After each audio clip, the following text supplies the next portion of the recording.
With the last great vestiges of ancient Sith power vanquished, it seemed that peace and stability would finally return to the galaxy. The beginning of this time, some 2,000 years before the Battle of Yavin, marks the start of an era in Star Wars lore where there is not much content or material diving into the ever-present conflicts between Jedi and Sith. However, the main content fans have that is set in this period of anarchy is the tale of Kerra Holt, a young Jedi stranded alone in the heart of Sith-controlled space. Her story is covered in the Knight Errant comic series and the Knight Errant novel, and in my opinion is one of the great tales of a Jedi fighting for good, justice, and peace wherever and whenever they can. Let's dive in.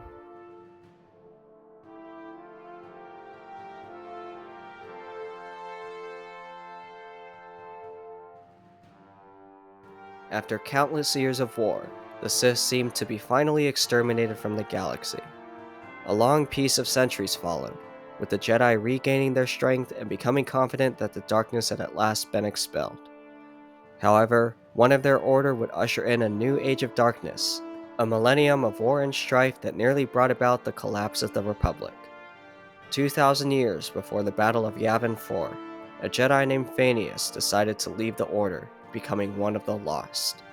He was an intelligent and charismatic Umbaran, but incredibly self-centered.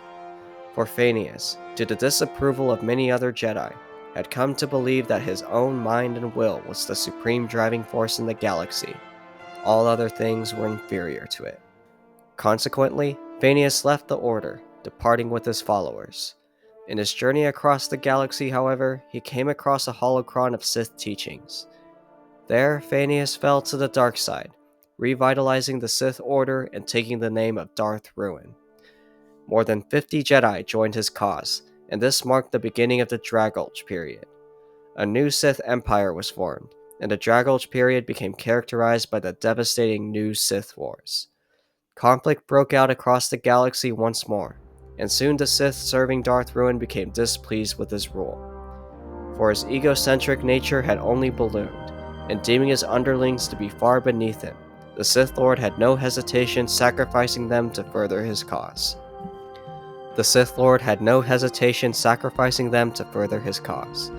Consequently, Ruin's reign was short-lived, and his own Sith rose up and overthrew him. However, after the fall of Darth Ruin, the Sith became fractured, although no less diminished in power. Various factions and hegemonies popped up across the galaxy, with the Sith battling the Jedi and themselves to devastating effect. It was not for some 250 years that another Sith Lord rose above the others. A shadowy figure known only as the Dark Underlord seized control, seeming to be a dark spirit of sorts. He gathered under his might a legion of Black Knights and marched for war against the Jedi. The Dark Underlord unleashed his wrath on the Outer Rim territories, until the Jedi Knight Murtagh led an opposition force against him. Murtagh contracted the aid of the Mandalorians, who launched a diversionary offensive to allow for the Jedi to assassinate the Underlord himself, succumbing to the dark side in the process. Nonetheless, the Sith war effort continued in full force after the death of the Dark Underlord. At the devastating Battle of Mizra in 1466 BBY, 500,000 Republic troops and Jedi amassed against the Sith. The Lords of the Dark Side charged at them borne on speeders, and the battle then turned when a Sith sniper took out the Jedi coordinator when they were in battle meditation. The Republic army crumbled, and countless were killed in the following slaughter, with many Jedi being turned to the dark side. The Outer Rim was lost to the Sith, and the question turned once more to the line of succession. The answer came in the form of Darth Revan, a Dark Lord who had established a base of power on the world of Almas.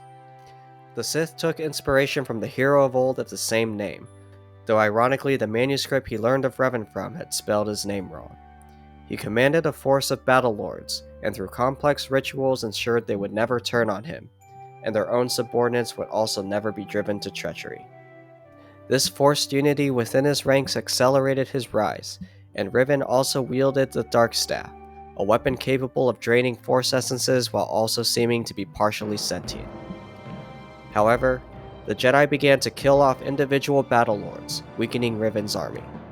In 1250 BBY, his fortress on Almas was attacked and overrun, and he was betrayed by his apprentice Darson.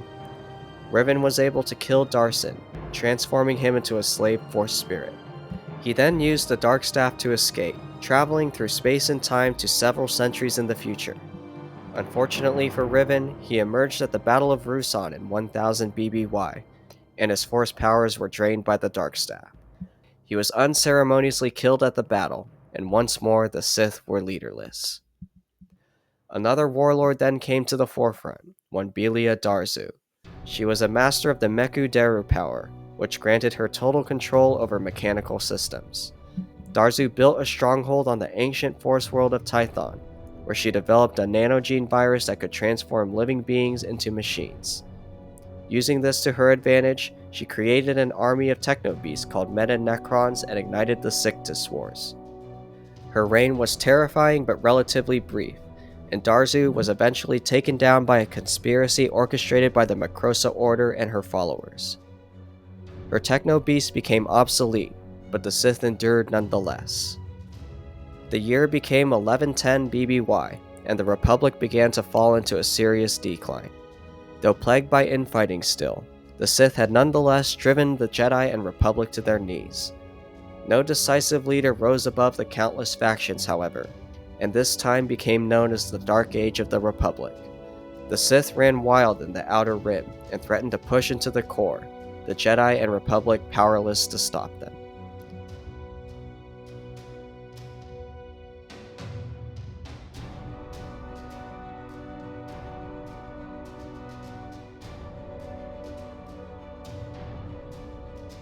In the midst of the anarchy of the Dragos period, Lord Daemon of the Sith rules the world of Chiloa. As his soldiers round up slaves to transport ships, they are attacked by a strike team of Jedi. They are led by Master Vanner Treese, and among the Jedi Knights is the young, headstrong Kerra Holt. She breaks off from the main group and rescues a contingent of miners, who are part of a resistance movement led by Gorlon Paladane. The world of Chiloa is particularly valuable to the Sith because of its reserves of Baradium, the target of Vanner's mission. He looks to disrupt Baradium exports, but Gorlon urges him to stay behind and completely drive the Sith off Chiloa. Vanner asserts the Jedi are spread too thinly to help, and just then a fleet of new ships drops in. It is the Sith Lord Odeon, the estranged older brother of Daemon looking to claim the Baradium for himself. The Jedi conduct a fighting retreat, but Kerra looks to charge Odeon.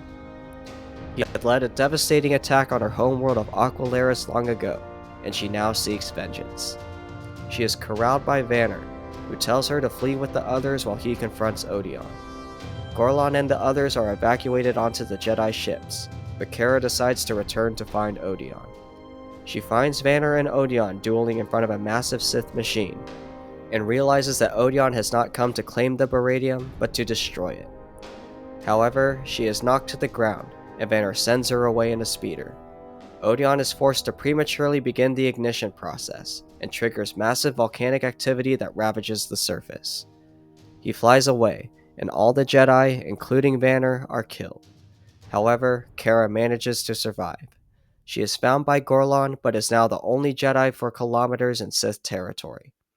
It is revealed that Vanner had come across the orphan Kerra after the massacre on Aqualish Minor, which was led by Odeon. Presently, she awakens in the care of Gorlon, who shows her to the ruined town of Jenneth. Then, Lord Daemon himself arrives, arrogantly demanding to see Gorlon. Daemon asks of Odeon's kinetic corruptor, the device that triggered the apocalyptic quakes.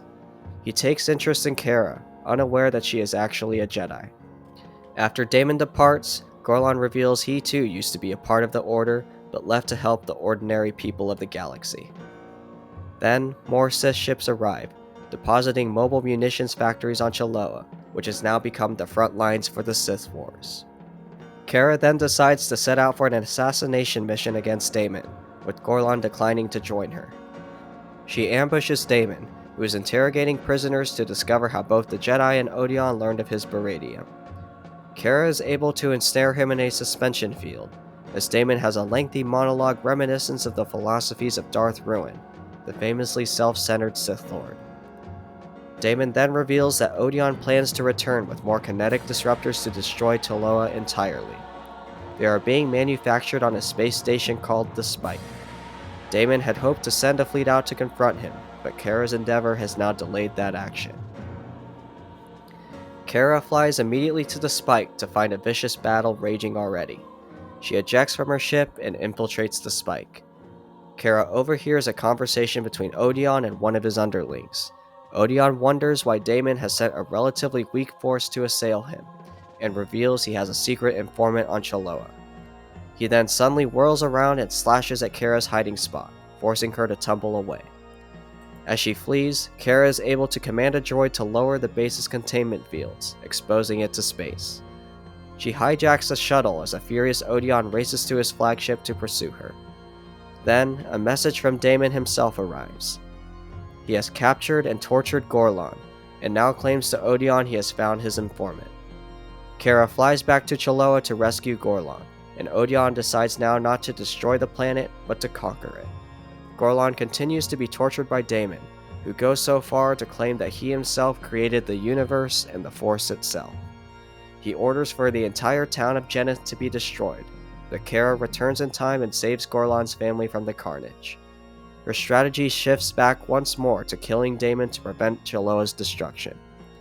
She is able to find Gorlon and free him, and he reveals that he and a Rodian friend had captured Damon's transmissions on the Baradium and passed them on to the Jedi, but Odeon had then intercepted them.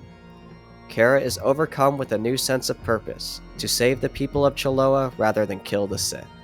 She flies away towards a spaceport with Gorlon and his people, cutting off the heads of Damon's statues to send a message. Kerra discovers the transports for Damon's munitions factories, which supposedly carried factory workers, are all actually empty. She boldly plans to evacuate all 60,000 people remaining nearby off-world, and inspired, Gorlon takes up his lightsaber again to partake in the Jedi mission. Lord Odeon storms the munitions factories of Damon, commencing the decisive conflict on Chiloa. They face weak resistance and easily overcome the defenders, but all has proceeded according to Damon's plan. He unleashes his trap, revealing the factories are all actually kinetic corruptors. Damon also intends to destroy Chiloa, taking his brother down with it. As the landscape erupts into fire, Odeon races towards the nearby transports but is then confronted by Kerra.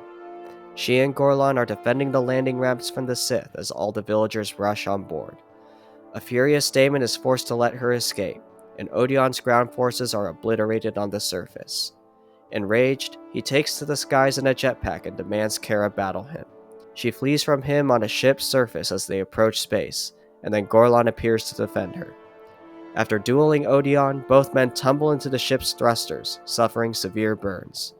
Gorlon dies from his wounds, telling Kerra the people of Chiloa are now under her watch. Kerra's convoy of ships, now known as the Freedom Fleet, escapes Chiloa as Odeon barely survives his wounds and vows vengeance. Elsewhere, on another of his worlds, Damon discovers more statues of himself have been decapitated. It is a message from Kerra that she will continue to free the oppressed people under the Sith across the galaxy.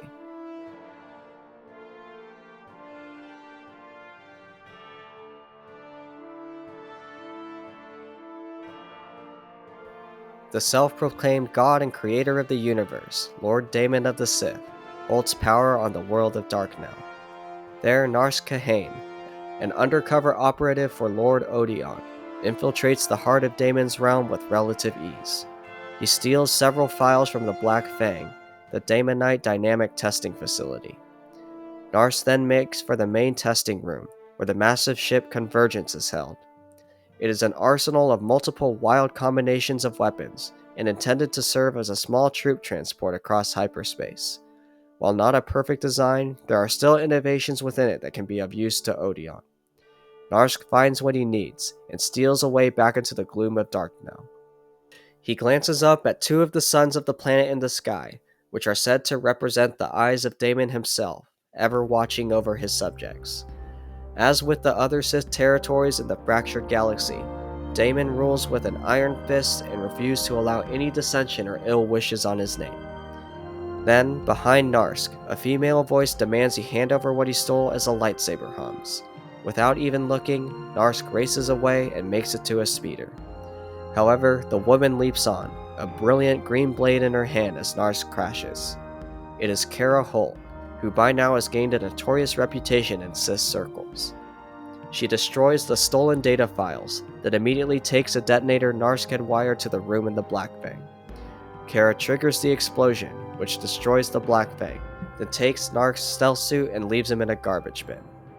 She vanishes back into her undercover role, committed to fighting to help the downtrodden people in Sith space. Though still driven to strike against Lord Odeon for his destruction of her homeworld, circumstance has led Kerra to Damon's realm and he is her current target. She has been able to free many slaves, but crippling the main hub of Darknell would be a devastating blow to Damon's military forces. Elsewhere, the Brigadier Jero Rusher also arrives at Darknell. He works as a mercenary for an independent militia unit in the Sith territories, commanding the Rusher's Brigade. Jero visits a family who asks for their son to be recruited into the brigade. In exchange for taking him on, Jero demands 6 new drives for his ship Diligence. Narsk, meanwhile, has been caught and is detained in a sentry station with several other thugs. He is interrogated by the correctors of Damon, and then Damon himself arrives. Through the powers of the dark side, he lifts an image from Narsk's mind of Kerra Holt, and learns the Jedi is somewhere on Darknell. The timing is poor for Kerra, as she has been recently evicted from her place of residence and was now fend for herself on the streets. Jero makes several renovations to the Diligence, an artillery cruiser and troop transport of considerable power. He is then summoned to the Sanctum Celestial by Lord Damon as Kerra decides to set out to assassinate the ruler of Darknell. As for Narsk, Damon quickly learns of his allegiance to Odeon, then leads the spy out to a large platform in front of a crowd. They are in the Sanctum Celestial, where Kerra has also infiltrated and Jero has arrived. Jero reflects on how he fell under Damon's whims, as Lord Odeon's forces had a reputation for being suicidal death cults in battle. When a grieving general of Jero, who had also been his mentor, became an Odeonite, he had seen the writing on the wall and left to form his own contingent of men. In her stealth suit, Kerra spies on Damon escorting the chained Narsk, and also learns the Sith has been in contact with another lord, Lord Bactra. Bactra has remained neutral in the ongoing feud between Damon and Odeon, instead serving as an arms dealer for all sides. Damon presently asks Bactra to supply him an Araxium, a massive military research facility. In exchange, Bactra asks for passage to Velis Pavo, where a rival corporation mines for gadolinium. An agreement is struck, with Damon and Bactra consenting to meet at the world of Gazari. Kerra, meanwhile, searches in vain to plant several explosives. Narsk is wheeled in front of a large crowd from his prison as Jero watches on. Jero then receives orders from Damon to depart from Darknell, and after 4 days arrives at Gazari.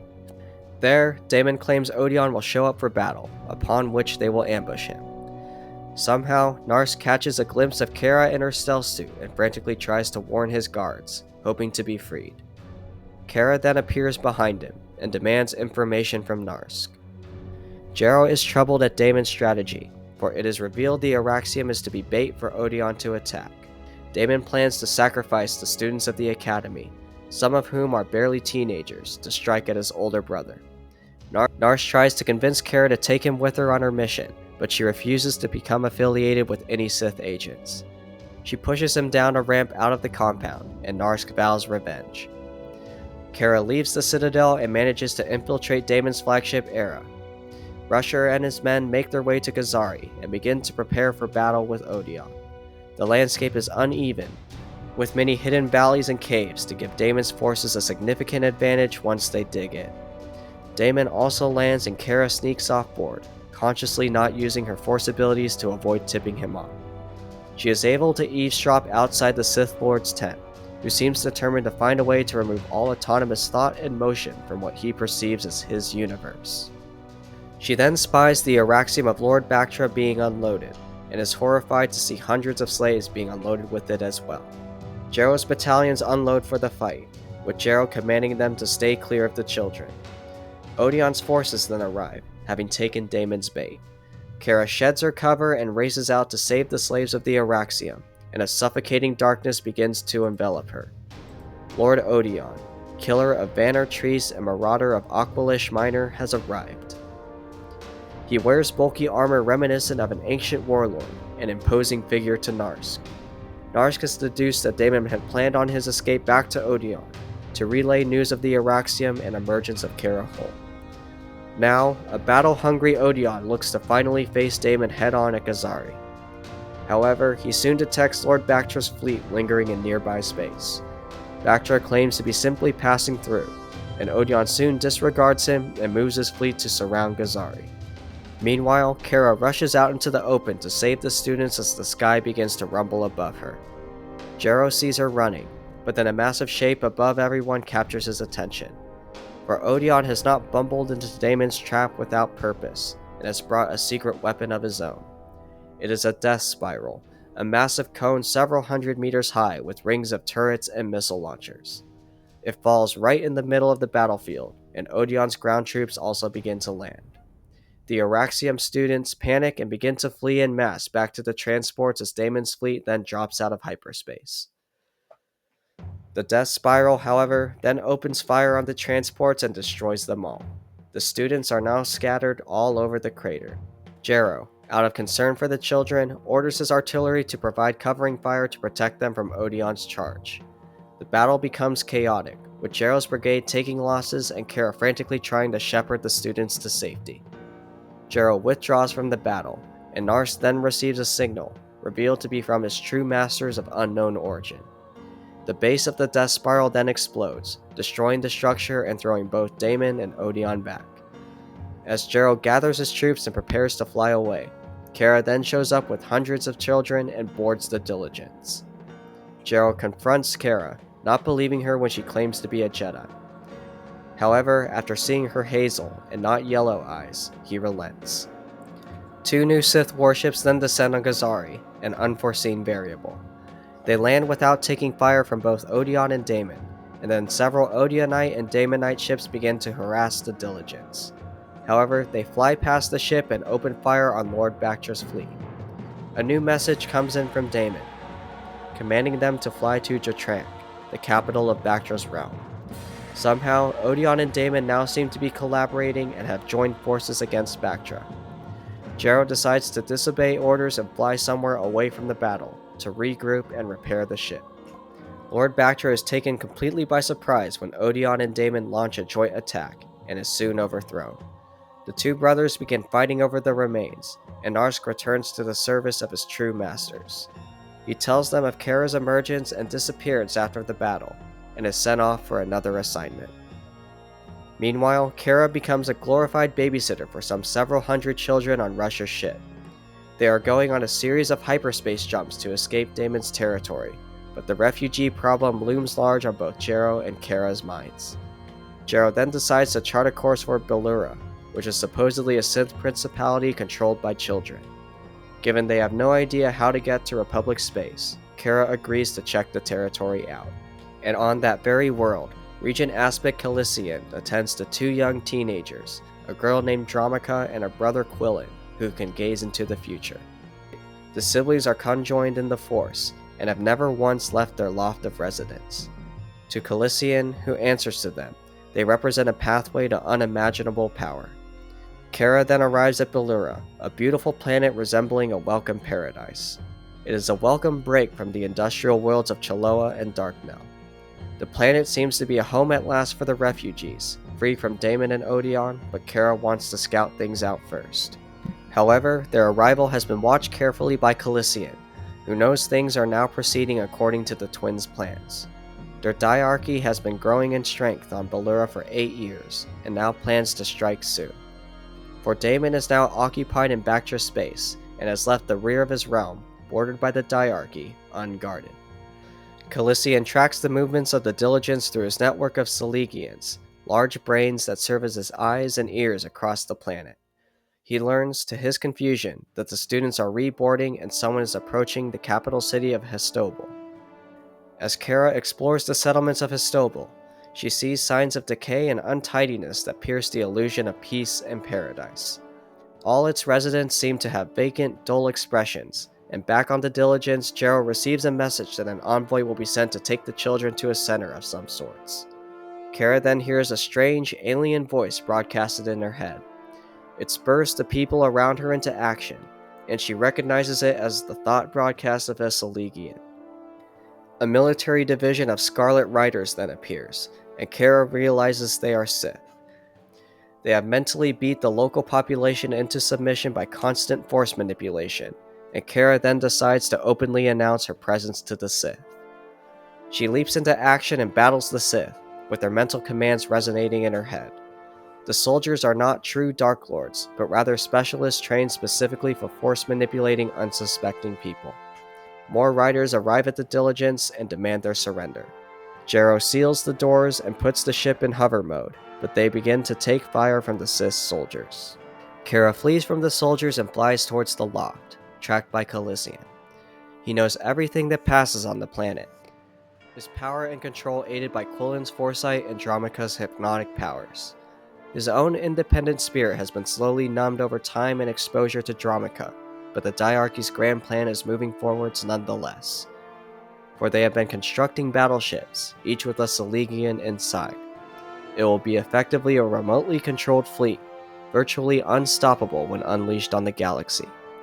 Quillen and Dromica, however, are troubled by the emergence of Kerra, and command Colissian to deal with her. Kerra breaks into the loft, endless messages of the Saligians ringing in her head. She looks for the hidden source of power on the planet, as Jero pilots the Diligence away from the incoming battleships. Kerra discovers the Saligians have also been numbed by the dark power on the planet, and upon interacting with one sees a mental image of Colissian. She finds the hub Saligian, and is able to command it to order the people of Histobal to return to their homes, and to break the chain of messages in the Saligian network. Narsk then surprisingly patches into her comms, giving her the mysterious directions of divide and conquer. Then, Colissian appears and attacks Kerra, wielding 6 lightsaber batons at the same time. Mindlessly, he cuts a path of destruction towards her, determined to fulfill his orders and nothing else. Colissian cannot pin Kerra down, and then decides to lure her to the cousins. Meanwhile, the Diligence retreats over the ocean away from the battleships. Kerra follows Colissian, climbing up the loft and sensing a growing darkness. She reaches a large dome with a smaller black one inside. There, Kerra finds Quillen and Dromica, who seem to pay her no mind. She learns from Colissian that the twins are incredibly socially stunted, and only see other beings as extensions of their will in the universe, perhaps representing the epitome of what Daemon is trying to achieve. Then, with immense power, Dromica commands Kerra to kneel. Though the Jedi tries to fight the command, she is driven to the ground. Dromica commands Colissian to kill her, but the Regent then fights back, commanding the young Sith Lord to release him. Kerra is briefly freed and breaks away, throwing random debris at the twins to break their concentration. Then, the Diligence breaks through the dome. However, the 2 Sith must still be dealt with. Kerra then remembers Narsk's words, and realizes Quillen is the true master of the 2. She charges Quillen, throwing him over her shoulder and diving for the landing ramp of the Diligence, hovering outside. They are narrowly caught by Jero and his men, and are taken on board. As they fly away, the control over the people of the capital breaks, and they begin to riot. Then, Colissian contacts them, also freed from Sith control.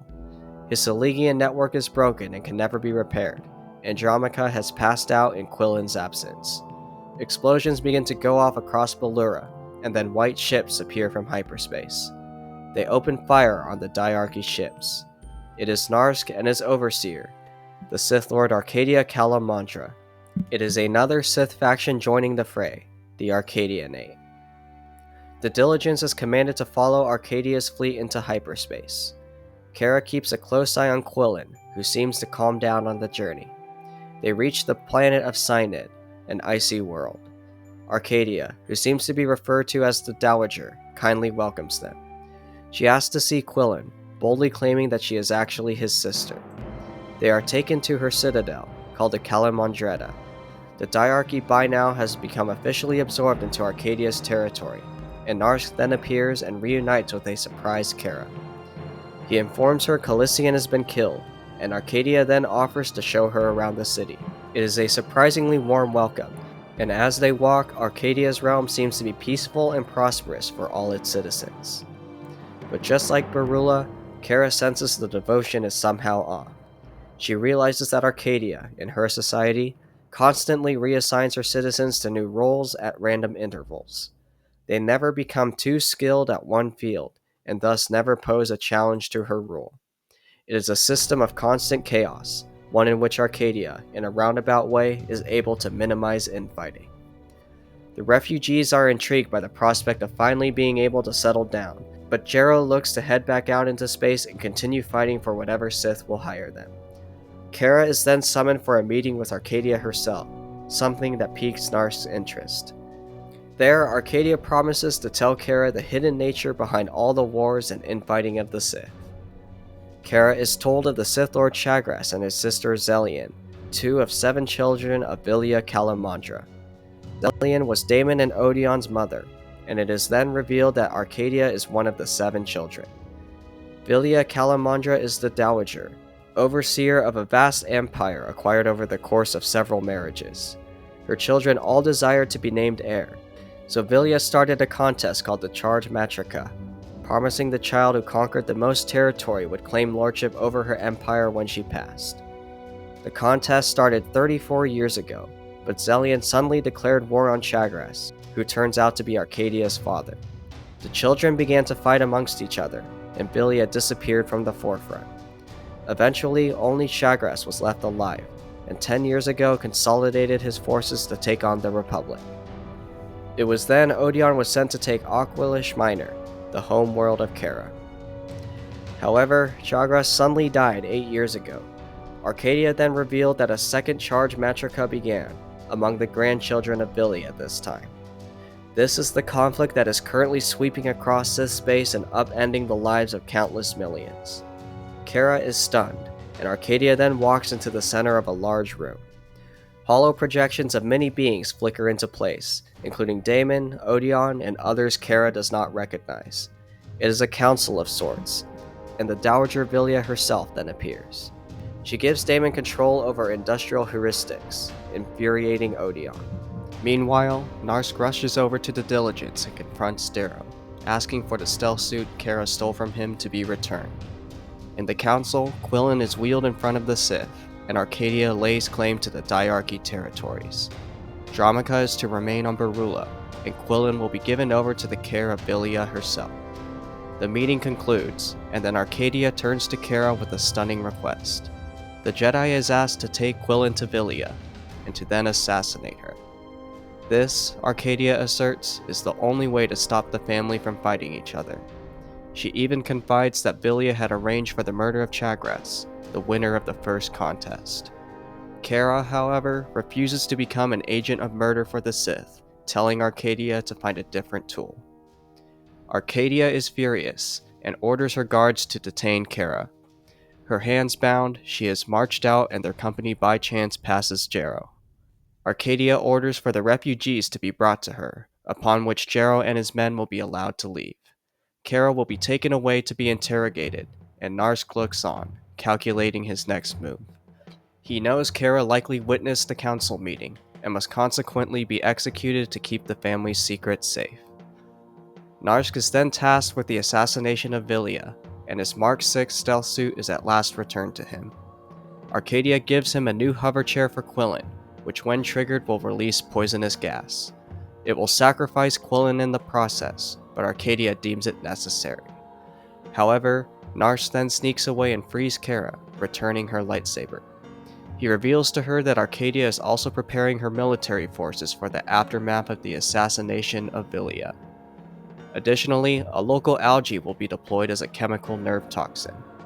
Narsk also gives Kerra half of the coordinates to a random hyperspace jump, telling her that Jero has the other half. When combined, they will lead them to a safe lane to Republic space. Kerra then learns the nerve toxin is being tested on Arcadia's prisoners, and also deduces that Vilia is Narsk's overseer. Narsk departs and meets up with Arcadia for his mission, hoping that Jero will create a diversion in return for the coordinates he gave him. Sirens then go off, signaling Kerra's escape. Arcadia, furious, storms outside as Kerra launches an assault on the prison to free everyone inside. Jero holds up his end of the deal as well and hijacks an ice crawler. blasting away at the Arcadianate main fortress from the inside. They take to the air, unloading part of their cargo that detonates with a thunderous boom on impact. The entire planet shakes, and Jero over an intercom demands that Kerra be returned to him safely. Taking advantage of the chaos, Nars quickly departs. He switches out the booby-trapped hover chair with a safe one, however, and detonates the toxin in the spaceport as he flies away. Meanwhile, Kerra races towards the refugees to save them, but is stopped by Arcadia. They begin to duel as Jero, needing Kerra's half of the coordinates, agonizingly waits for her. Then, he takes to the air again, and opens fire on the dome where Kerra and Arcadia are fighting. The surface of Syned is destroyed and exposed to the frigid atmosphere. Kerra is thrown to the ground and is knocked out. Jero and his crew, however, are able to recover Kerra and all of the refugees, and some of Arcadia's laborers as well. They plan to fly back to the Republic, and to tell the Jedi and Chancellor what Kerra learned of the Sith family and charge Matrica. And Narsk returns to Villia Calamandra, who seems unsurprised to learn of Arcadia's plot against her. Additionally, in the chaos of the Arcadianate, two of Villia's agents have also kidnapped Dromica. Narsk later hails Arcadia herself, and the Sith remains unaware of his true allegiance, instead believing the wrong chair was loaded by accident in the confusion of the attacks. Villia is unconcerned over Kerra's involvement, believing the Jedi to be a good test for her family. She recognizes fighting with each other is inevitable, but exercises her power to pull aside those who cannot defend themselves any longer, like Quillen and Dromica.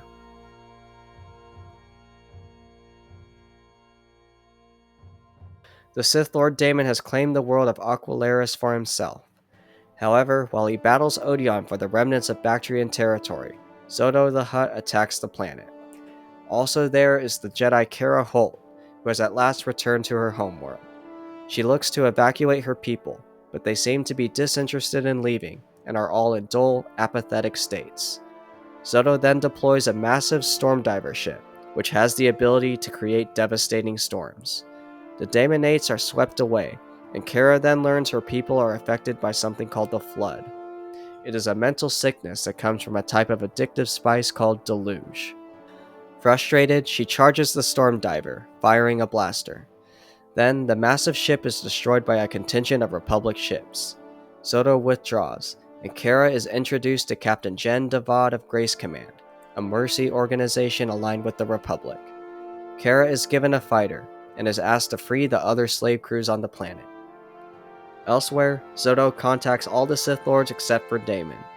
He demands the Sith now partner with his organization as a supplier of slaves and munitions, knowing also that the Storm Diver was able to gather data on Aquilaris that will serve his future plans. Kerra, now with the support of Grace Command, begins attacking Daemonate outposts on Aquilaris. They drive the weak garrisons off the planet, temporarily liberating it from the Sith. Kerra helps with the relief efforts, noting there will still be a problem with spice addiction for a time. Several special, locked cases are sequestered away. She asks to join Grace Command and is granted a position. However, after Kerra leaves, the other fighters ask Jen if accepting a Jedi into the company will expose a dark secret they have. Jen assures them nothing will happen, but one of Kerra's people overhears the conversation. He tries to warn her, but she doesn't believe his story, owing to his spice addiction. Now a member of Devil Squadron, Kerra helps escort the ship Mother Grace to its hyperspace jump point. The squad is then ambushed by Zodo and his fighters. They easily outclass the Hutt's forces, but then several storm divers also drop out of hyperspace.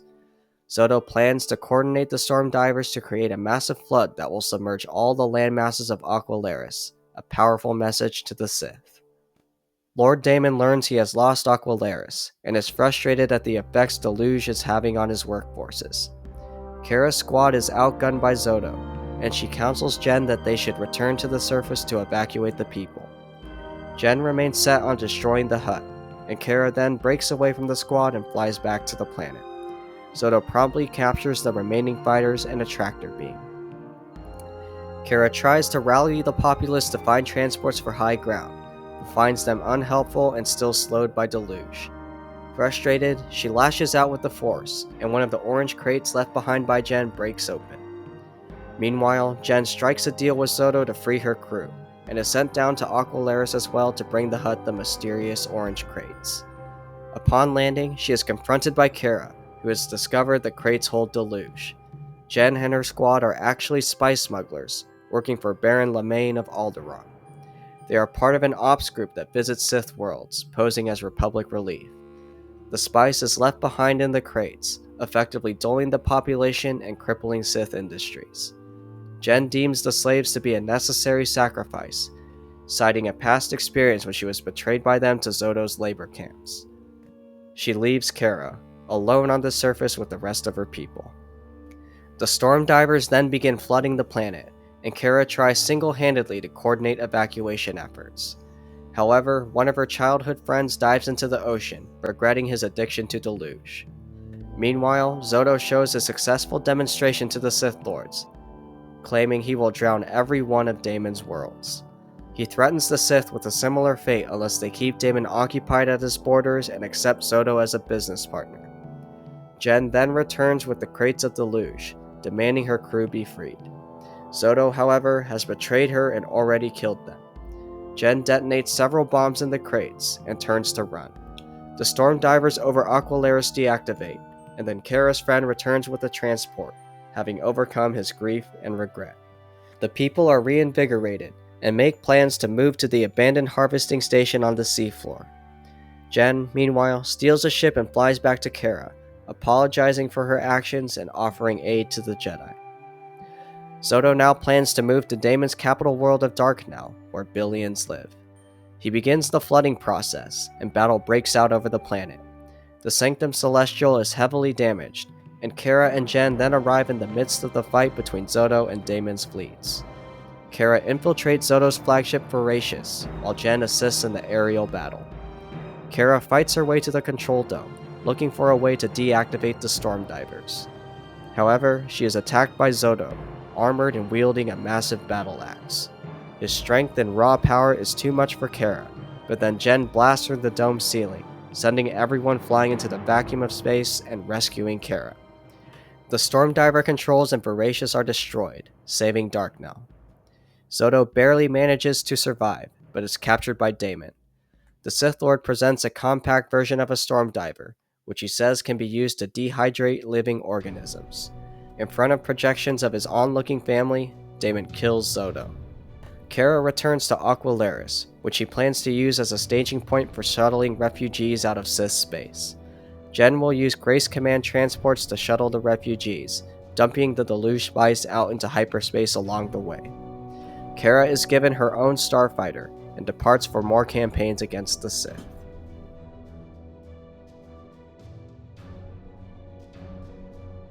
Kerra travels to the Damonate world of Turgamenion and meets an undercover agent of Lord Odion named Wayman.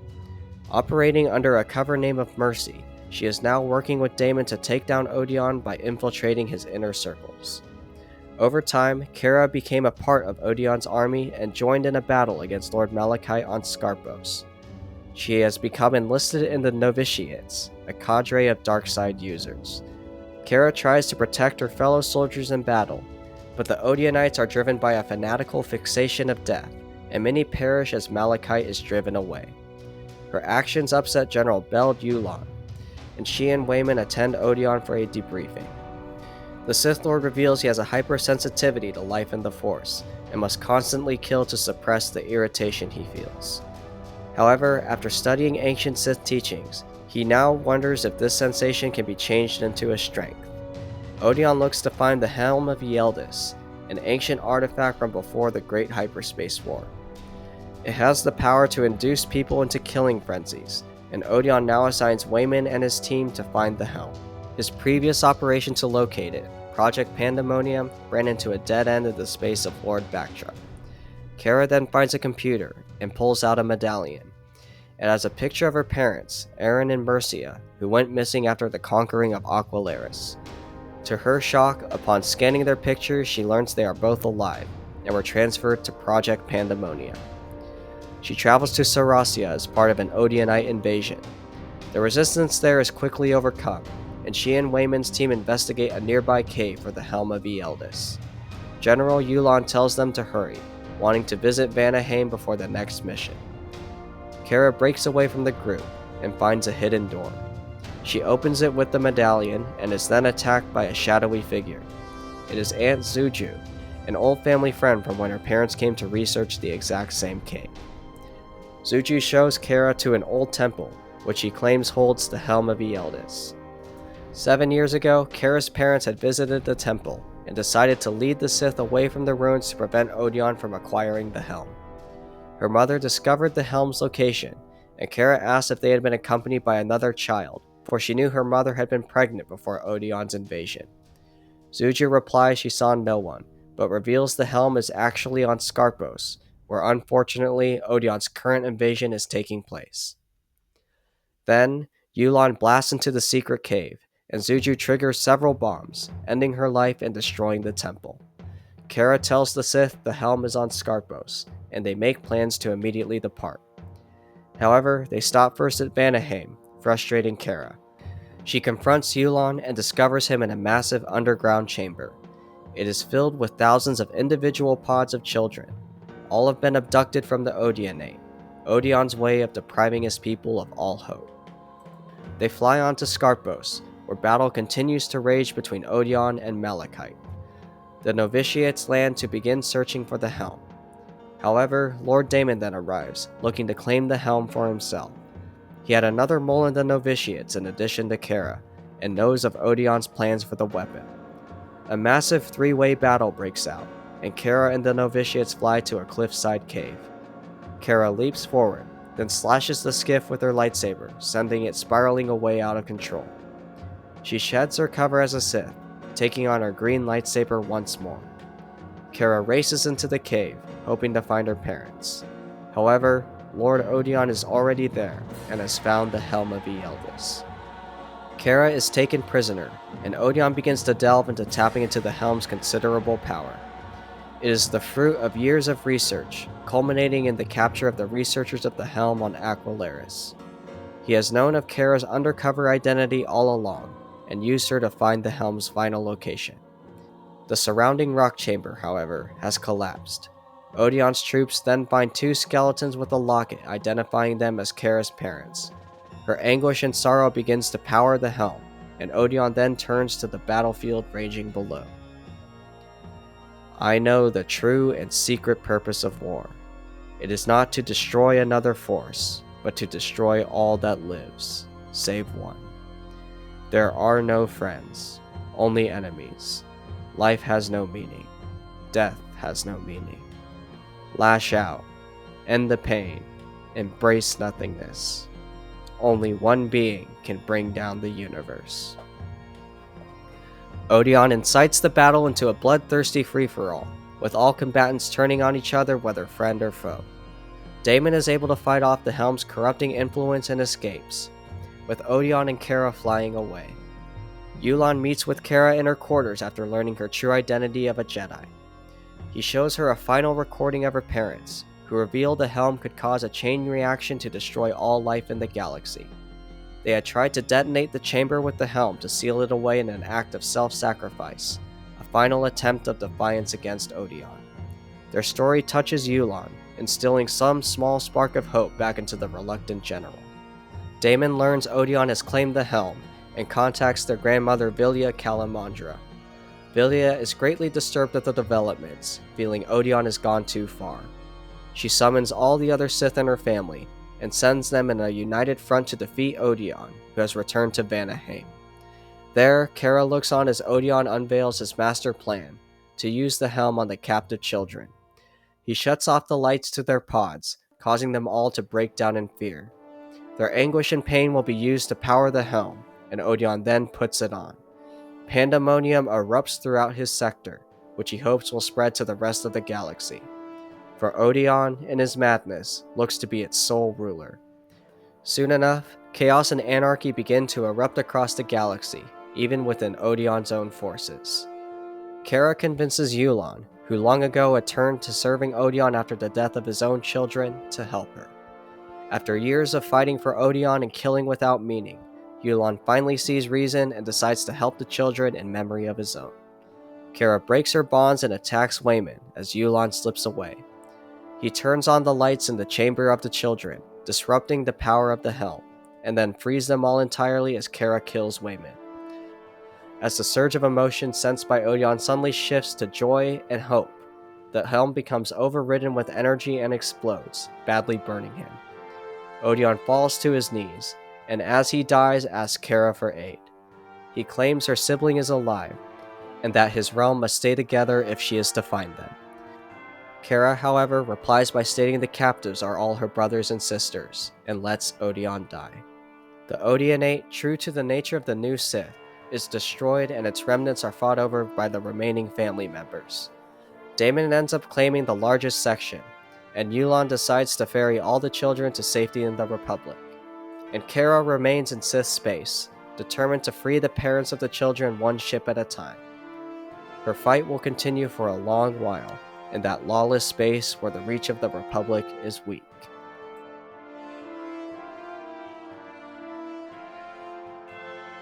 In the midst of the chaos of the galaxy, a humble Jedi of common origins became the subject of great interest to the Council. Skir Khan, talented in the art of battle meditation, was promoted to the rank of Jedi Master. However, he grew disillusioned with the Order, blaming the Republic and Jedi for the anarchy plaguing the galaxy. In the year 1010 BBY, he and his followers departed from the Order, forming a faction called the Brotherhood.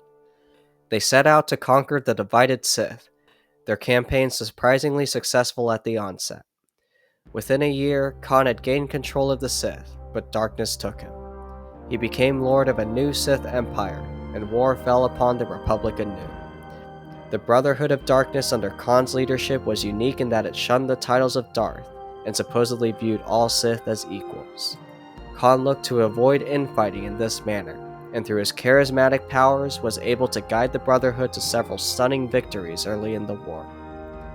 But not all of the Jedi were idle at this time, for Lord Hoth of the Order rallied his followers and other veteran knights. He formed the Great Army of the Light and battled in the Outer Rim, evading Khan while taking his bases of power on the outer edges of the Brotherhood's territory. But Khan was a skilled tactician in his own right, and though the Brotherhood was fragile and held together only by the strength of victory, they began to push for the core. The Brotherhood conquered the Brental sector, and Khan then prepared for his next move towards Kashyyyk.